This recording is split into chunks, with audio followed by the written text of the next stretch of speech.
In the league right now, there are a lot of teams who are stuck in a perpetual state of mediocrity, where the coaches, quarterbacks, staff, you name it, just aren't really working out to create a winning franchise. It hasn't gone the way that they'd hoped. There's reportedly frustration within the organization. Brady, is it time for the Panthers to end the rule of rule?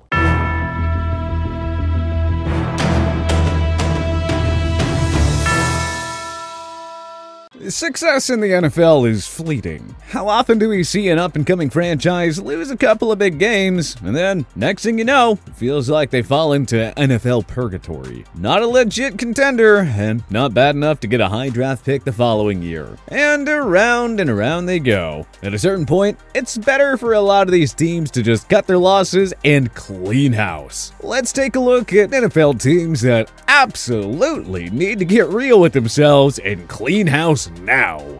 There may be no team in the entire NFL that is more in need of hitting the good old-fashioned reset button than the New York Giants. To say that it's gotten ugly in the Meadowlands over the past few seasons would be the understatement of the century. 5 consecutive double-digit loss seasons. Yikes. And unfortunately for the Giants faithful, the team's leadership hasn't given much reason to believe in the team's mission. It seems like every decision that they make is worse than the one before it. As much as people love to drone on and on about the Mara family way, the Giants have looked downright pathetic over the past few seasons. If you ask me, the problems in New York actually start with the Maras. Specifically, their apparent unwillingness to part ways with the team's general manager, Dave Gettleman, whose tenure as the team's decision maker has been a comedy of errors. I mean, the Giants' win percentage across his tenure has hovered around 300, which, while an impressive batting average for a Major League Baseball hitter, is not exactly what you want to see next to your team's record. Whether it was investing in old free agents like Nate Solder or Golden Tate, mismanaging draft picks, and taking a running back in the top 5, or parting ways with valuable players like Jason Pierre-Paul and Justin Pugh, everything that Gettleman touches goes sour.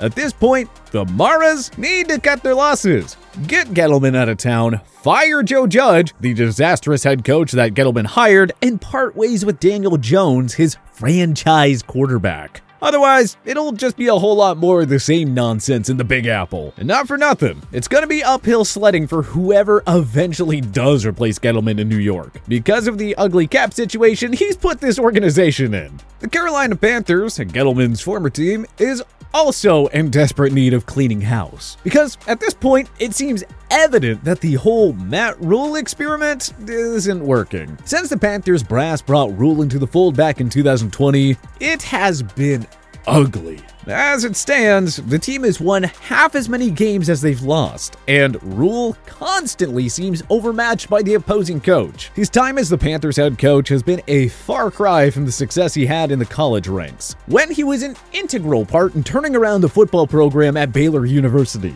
It's crazy to me that the NFL continues to hire coaches that earned their stripes in the college ranks as culture-building guys. And then they're surprised when the millionaire professionals don't respond to the tough love that made them successful as collegiate coaches. In fairness to Rule, part of the problem down in Charlotte is that general manager Scott Fitterer decided to hitch the team's wagon to Sam Darnold, the Jets' former 3rd overall pick. It probably wasn't a good idea to trade 3 draft picks, including a 2nd-round pick, for a quarterback that seems to enjoy throwing it to the other team more than his own. I'm all for taking a calculated risk on a guy that showed flashes of brilliance elsewhere, but with all due respect to Sam, he didn't flash much of anything during his time in New York. And the Panthers did poorly at putting in any sort of safety net. Their backup plan was PJ Walker, a QB best known for his performances in the XFL, and Cam Newton, who at this point is a shell of his former self. The result was another losing season in 2021, despite a 3-0 start to the year. And now, Tepper has to make a decision. Either fire everyone or let Fitterer take the reins and have him and his staff draft a new quarterback. The situation in Carolina is actually somewhat reminiscent of what we've seen play out in Chicago over the past few years with the Bears. While Chicago's head coach Matt Nagy is essentially as good as fired, the Bears ownership needs to take a long look in the mirror and consider delivering a few more pink slips this offseason. The only difference between Chi-Town and Carolina is that a certain someone has taken his leash as far as he possibly could have, and then some. If I were running the show in Chicago, the first pink slip I'd dole out would undoubtedly be to the general manager, Ryan Pace, who, in my mind, has been the linchpin in all the dysfunction in the Windy City. It's honestly hard to believe that he's been steering the Bears ship since 2015. He's outlasted 2, now going on 3 coaches, and has had a disastrous run in the draft. Beyond the obvious mistake that was trading up to take Mitchell Trubisky, number 2 overall, Pace has struck out countless other times. Wide receiver Kevin White, who he selected 7th overall in the 2015 draft, finished his Bears career with 25 catches for 285 yards. Leonard Floyd, another first-round pick, had a promising rookie campaign, in which he recorded 7 sacks. But he fell off a cliff and only had 7 sacks over the next 2 seasons, despite playing across from Khalil Mack. Not exactly the kind of production you're looking for out of an edge rusher when you take him 9th overall. I mean, the Bears didn't even pick up his 5th-year option. And it wasn't just the high draft picks that Pace struggled with. He routinely made utterly useless mid- and late-round picks, something he knew he had to rely on after mortgaging the team's future to acquire the aforementioned Mack. Pace needs to go. Nagy too. And honestly, any of their assistants, get rid of them too. While Justin Fields has shown some promise as a rookie, it's time to put a new regime around him. One that can hopefully build a competent roster to support the young quarterback. On the subject of general managers that really need to go, Mayock has overseen a rather tumultuous period in Raiders history. For starters, he tempted fate by trading for Steelers star wide receiver Antonio Brown. And, well, we all know how that turned out. 2021 was no better. First, there was the whole John Gruden saga, then the Henry Ruggs tragedy. There is a legitimate case for Las Vegas to say, thanks for the memories, but see you later, Mayock, if for nothing else than to cleanse their freaking palate. Or for his pitiful performances on draft day.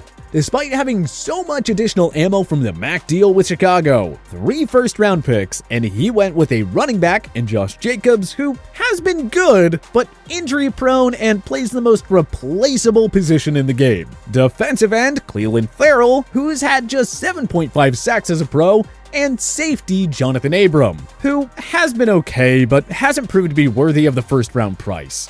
And while it has been impressive, to say the least, what interim head coach Rich Bisaccia has done during this insane season, it's hard to imagine that he's the guy in Vegas.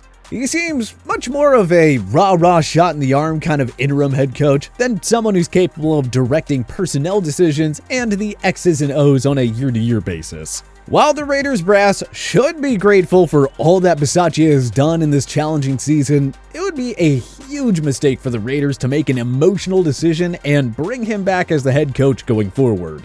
Staying in the division, it seems like it's also time for the Broncos to make some big changes in the Mile High City. While Vic Fangio has proven to be one of the better defensive minds in the league, his time in Denver has nearly solidified the fact that some guys are just better off as coordinators. Because while the offense is Pat Shurmur's and not Fangio's direct responsibility, it ultimately all comes back to him as the head coach. And Denver has been utterly inept on the offensive side of the ball since he took over in 2019 and decided to bring in Shurmur, who had just been bounced out of town in New York after underachieving wildly with a young, talented Giants offense. Throw in the murky situation in the executive suite with John Elway, who hasn't done much to inspire confidence in the fan base since landing Peyton Manning, and it looks apparent that the Broncos need to make some major changes. They did finally take away Elway's final say on personnel decisions and brought in a new general manager in George Paton, but now it's time for a new coaching staff and some fresh blood in the quarterback room. Otherwise, it'll be more of the same in Denver. Conversely, in Jacksonville, they've already gotten rid of the team's embarrassment of a head coach, Urban Meyer. Now it's time for them to clear out everyone else in that toxic environment, so that hopefully they can put some structure around Trevor Lawrence and not squander one of the most sought-after draft prospects in decades. which means that general manager Trent Baalke needs to go.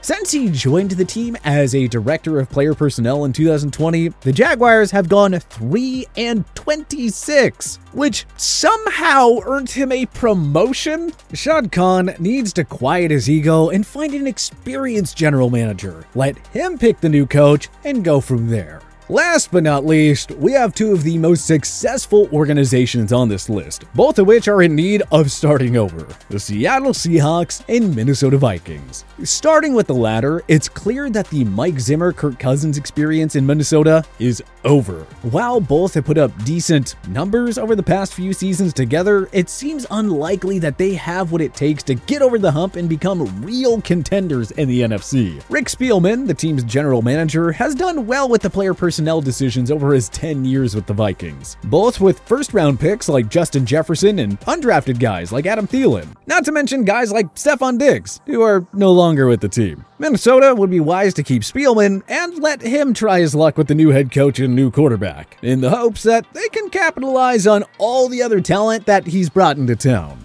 Seattle, on the other hand, well, for them, it all centers on star quarterback Russell Wilson and where his relationship with the team is at. It's been rumored for months now that he wants out of town, and if that's the case, they truly need to start over. Bring in a new GM and coach, let them shop Wilson out for as much as humanly possible, and try to rebuild through the draft. Alternatively, if Wilson is willing to stay, they need to get rid of everyone that made him want to leave in the first place, even their Super Bowl winning head coach Pete Carroll. After all, there is a strong argument that it is easier to find a competent coach in the NFL than a franchise quarterback. I know that Carroll has done a lot for the organization, there is no denying that.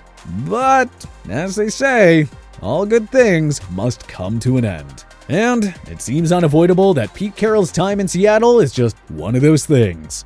But which NFL team do you think needs to clear house the most? Join us in the comments section below. If you like this video and learned a thing or two, clicking the like button helps out a ton. And hey, we appreciate it. If this is your first time coming around to TPS though, subscribing is a great idea, because we put out videos like this every single day. But as always, thanks for watching, and we'll see you guys next time.